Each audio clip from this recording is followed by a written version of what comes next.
말씀의 제목이 두 나라의 다른 방식입니다. 여러분 성경 읽느라 참 힘들었죠? 오늘 우리가 잘 모르는 이름도 많이 나오고 또 지명도 굉장히 다양하게 많이 나옵니다. 많이 복잡하셨을 텐데 오늘 말씀 가운데 여러분 잘 정리가 되기를 바랍니다. 하나님 나라가 세워지는 방식과요, 사람이 왕국을 세우는 방식에는 분명한 차이가 있습니다. 그런데 우리가 이 차이를 잘 이해하지 못하고 우리가 가진 세상적인 관점으로 하나님의 나라를 해설하려고 한다면 우리는 신앙의 길을 잃어버려요. 대표적으로 성공주의가 있습니다. 여러분, 성공 자체는 좋은 거예요. 성공, 승리, 성장, 이 자체는 좋은 거예요. 근데 언제든지 그 좋은 말 뒤에 주의가 붙으면은 조금 어렵게 됩니다. 왜냐면은 성공으로만 하나님의 나라의 방식을 풀라고 하는 생각이기 때문에 그래요. 그래서 하나님의 나라를 성장의 수치나 재력의 규모나 내 영향력의 크기로 판단하려고 하고요. 그러다 보면은 하나님께서 일하는 방식을 온전히 이해할 수 없게 됩니다. 분명히 우리가 가지고 있는 능력이라는 것은 이 세상 속에 살아가는 은사이기도 하지만요, 하나님의 나라의 방식에는요, 우리가 성공으로만 풀 수 없는 것들이 많이 있어요. 건축자들의 버린 돌을 하나님께서는 모퉁이돌로 삼으시죠. 세상의 연약한 자를 들어서 강한 자들을 부끄럽게도 하는 분입니다. 이러한 하나님의 다른 방식도 있는데 우리가 너무 한쪽으로 편향된 시각을 가지고 하나님의 나라를 이해하고자 한다면은 성공주의라는 이 신앙은 우리 인간이 정복하고 싶어하는 욕구를 부추기고요, 그 결과 하나님을 인정하지 않는 수단까지, 하나님께서 인정하지 않는 수단까지도 정당화하려는 위험성이 있어요. 이건 하나의 예였는데요. 그렇기 때문에 우리가 하나님 나라가 세워지는 방식을 보면서, 역사를 보면서 우리가 가지고 있는 선입견들을 버릴 줄도 알아야 합니다. 우리가 판단하는 기준이 있겠죠. 승리의 기준이라든지 정의의 기준이라든지 심지어 사랑과 은혜의 기준마저도 하나님의 나라를 판단하는데 적합한가 스스로 점검할 줄 알아야 돼요. 내가 정말 말씀에 근거한 기준으로, 아니면은 내가 가진 나의 취향이나 나의 사상을 근거로 판단하는지 객관화를 잘 시킬 수 있어야 합니다. 우리가 하나님 나라를 이해하는 시각을 넓히는 입장에서 오늘 본문은 아주 교과서적인 상황을 제시합니다. 사울이 죽었어요. 사울이 죽고 이스라엘이 둘로 쪼개졌어요. 한편은 다윗이 남유다의 왕이 되어가지고 남쪽 편을 다스리고 있어요. 그리고 또 다른 한편은 사울의 남은 자들이 북쪽 이스라엘, 그러니까 유다를 제외한 나머지 지파를 다스리고 있습니다. 다윗의 왕국과 여전히 남아있는 사울의 왕국이 대립하고 있는 상황이에요. 그런데 여기서 우리가 첫 번째 주의해야 될 것은 바로 진영 논리입니다. 여전히 현존하는 사울의 사람들과 다윗의 리더십 아래 모인 사람들의 진영을 우리가 갈라놓고, 사울 쪽은 무조건 나쁜 사람들, 다윗 쪽은 무조건 옳은 사람들, 이렇게 보면은 안 된다는 말이에요. 왜냐하면 이 두 측, 사울과 다윗의 사람들이 각각 자기 한계에 부딪혀가지고 하나님 나라가 세워지는 원리와 상관없이, 하나님께서 일하시는 방식과 상관없이 자기들 둘 쪽이 아주 애를 쓰고 피를 흘리고 있는 장면이 계속해서 나오기 때문이에요. 이 두 사람들이 하고 있는 모양새가 뭐냐면 결국 자기가 주도권을 쥐겠다, 내가 새로운 나라의 주인이 되고 거기에서 내가 공을 세우겠다라는 그 집착이 이 두 사람들의 한계입니다. 사울의 진영에서 스스로 주인이 되려고 하는 대표적인 인물이 아브넬이에요. 익숙하지 않죠, 여러분? 이 이름이. 아브넬은요, 사울의 군사령관이었습니다. 근데 이 군사령관, 장군이었던 사람이 사울이 죽고 난 후에 사울의 넷째 아들을 왕 위에 올려놓고 이스라엘을 위해서 일하는 척해요. 근데 나중에 보면은 아브넬이 속이 시커매요. 자기 스스로 왕이 되려는 사람이에요. 어느 정도였냐면은 자기의 주인이었던 사울의 아내, 첩을 한 명 데리고 자기 아내로 삼으면서 자기 왕권을 다지려는 야욕을 보여요.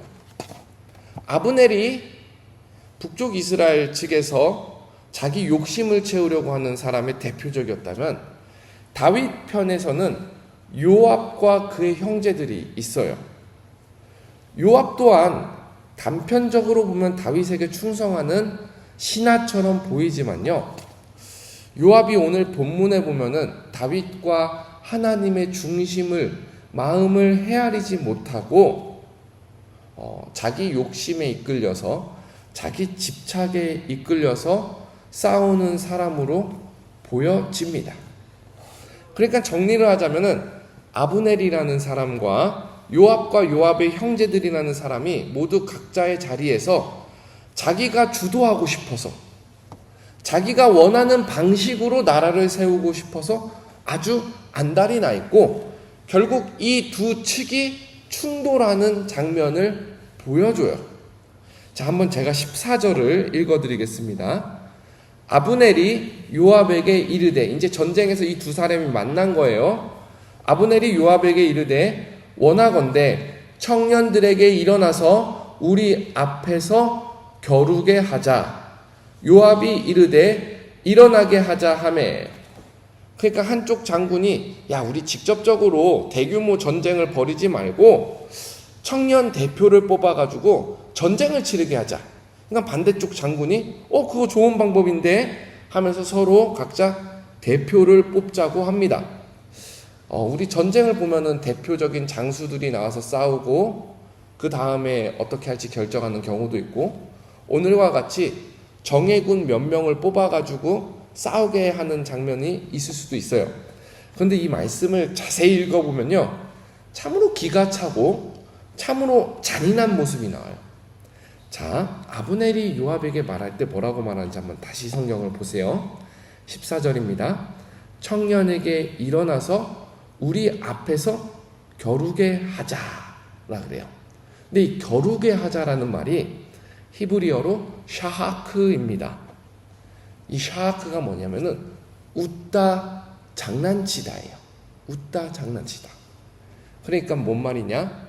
야, 우리 청년들 뽑아가지고 우리 앞에서 웃고 놀게 하자라고 하면서 아주 완곡하게 애둘러 말하는 표현이에요.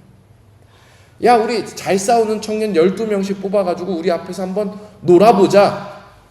분명히 전쟁에서 목숨을 걸고 싸우는 그 현장임에도 불구하고 한번 놀아보자라는 완곡한 표현을 장군들이 사용하고 있는 거예요.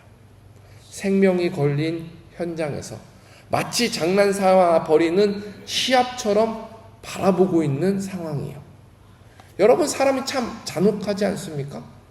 근데요, 이 잔혹함이요, 바로 자기 중심성에 빠진 사람들이 경쟁하는 세상의 현실이에요. 여러분, 나만 잘 먹고 잘 살자 이렇게 보면은 결국 누군가는 그 안에서 희생을 해야 되는 거예요. 누군가는 내 중심성에서 짓밟혀야 되는 거예요. 이 일이 얼마나 잔인하게 끝나냐면 16절에 각기 상대방의 머리를 잡고 12명의 이제 젊은이들이 각기 상대방의 머리를 잡고 칼로 서로 옆구리를 찌르면서 일제히 쓰러지는, 모두가 죽는 장면으로 끝납니다. 그리고 성경은 그곳의 이름을 뭐라고 부르냐면 헬갓 핫술입니다. 번역하면은 칼 아래 밭이다. 사람의 욕심과 집착이 불러온 비극의 현장이 피밖에 남지 않았다라는 아주 잔인한 모습을 보여줘요. 그리고 이 12명의 대표전으로 시작된 이 전쟁이 대규모 전투로 벌어집니다. 전세는 다윗의 신하들, 다윗의 편에 있는 사람들에게 기울었고요. 마침내 사울 편에 있었던 아브넬의 장수는 패배해서 도망쳐요. 도망치고 전쟁의 승리가 기울면 그만둘 줄도 알아야 되는데 여기서 또 다른 비극이 시작됩니다. 아브넬이 도망할 때에 요압의 형제들 중 한 명, 요압의 동생 아사헬이 하나님께서 주시는 들로루 같이 빠른 발을 이용해 가지고 도망가는 아브넬을 쫓아가요. 쫓아가는데 아브넬이 도망가면서 아사헬에게 여러 번 경고하고 부탁합니다. 22절에 보면 야 아사헬아 나 좀 그만 쫓아와라. 내가 만약에 궁지에 몰려가지고 너를 죽이게 되면은 너가 그래서 다치거나 어떻게 되면은 내가 너 형을 어떻게 보겠냐? 그만 쫓아오라고 아브넬이 막 말립니다. 그런데도 아사헬이 계속해서 쫓아가서 죽이려고 해요.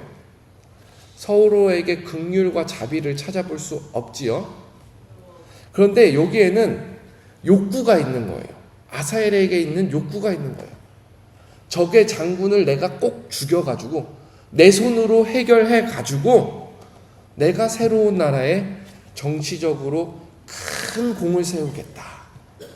자기 주도권을 내려놓지 못하는 집착이 있습니다.